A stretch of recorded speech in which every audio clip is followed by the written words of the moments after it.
ในวันที่ 15 มิถุนายน 2019 นี้องค์การปกครองบ้านใหญ่พัฒนานาแก้วได้จัดกองประชุมสรุปเวียกงาน 3 เดือนต้นปี และเผยแพร่ร่างระเบียบกฎหมายขันบ้านของตนซึ่งให้เกียรติเข้าร่วมเป็นประธานของทานคำผูกภูมิสิทธิ์เลขาคณะพรรคหากทานนายบ้านใหญ่พัฒนานาแก้วมีองค์การจัดตั้งแต่ละขันของบ้านพร้อมด้วยพ่อแม่ประชาชนคุมม่วงแก้วและคุมหน้าแก้วที่ขึ้นกับบ้านใหญ่พัฒนานาแก้วดังกล่าวเข้าร่วมอย่างหลวงหลาย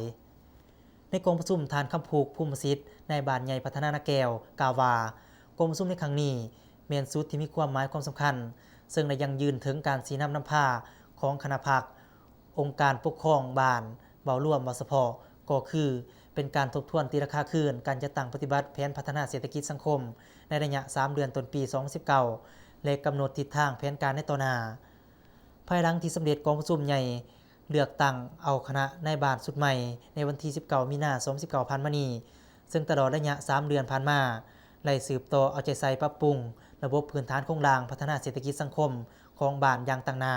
เป็นต้นแม่นไล่ขยายห้องการปกครองบ้านออกให้มีความกว้างขวางสะดวกสบายในการบริการพ่อแม่ประชาชนเอาใจใส่ปรับปรุงองค์การจัดตั้งแต่ละขั้นของบ้านให้มีความหนักแน่นเข้มแข็งประสานสมทบกับกำลังประกอบอาวุธป้องกันศาสตร์ป้องกันความสงบขันเมืองและขันบ้านเพื่อศึกษาอบรมลูกหลานที่ลงผิดนอนอยู่ในกลุ่มเป้าหมายค้าขายและเสพยาเสพติดให้กลับคืนกลายเป็นคนดีในสังคมนอกจากนั้นยังได้สมทบกับองค์การจัดตั้งที่เกี่ยวข้องของบ้านกำหนดห่างระเบียบขันบ้านของตนขึ้นโดยติดพันกับการจัดตั้งปฏิบัติระเบียบกฎหมายแห่งรัฐวางออกอย่างเคร่งครัดทั้งนี้ก็เพื่อสกัดกั้นต้านปรากฏการณ์ย่อท้อต่างๆที่เกิดขึ้นในสังคมก็คือภายในบ้านของตนให้มีความลดน้อยถอยลงเป็นก้าวในนามบ้านใหญ่นาแก้วซึ่งเป็นบ้านหนึ่งที่ขึ้นกับหอว่าการปกครองเมืองก็ได้มีกะเตรียมแผนหลายสิ่งหลายอย่างเพื่อต้อนรับของผู้สร้างขบวนการต้อนรับกองประชุมใหญ่ดังกล่าวเป็นต้นแล้วอันที่หนึ่งช่วงนี้ก็แม่นช่วงฤดูหน้าปีเฮากำลังสุกอยู่ระดมขนขวยพ่อแม่ประชาชนคุณเขียวเฮ็ดไทยให้ถือต้องขั้นกับฤดูกาลบ่อนใดที่มื้อใดวันใดก็คือโดยเฉพาะ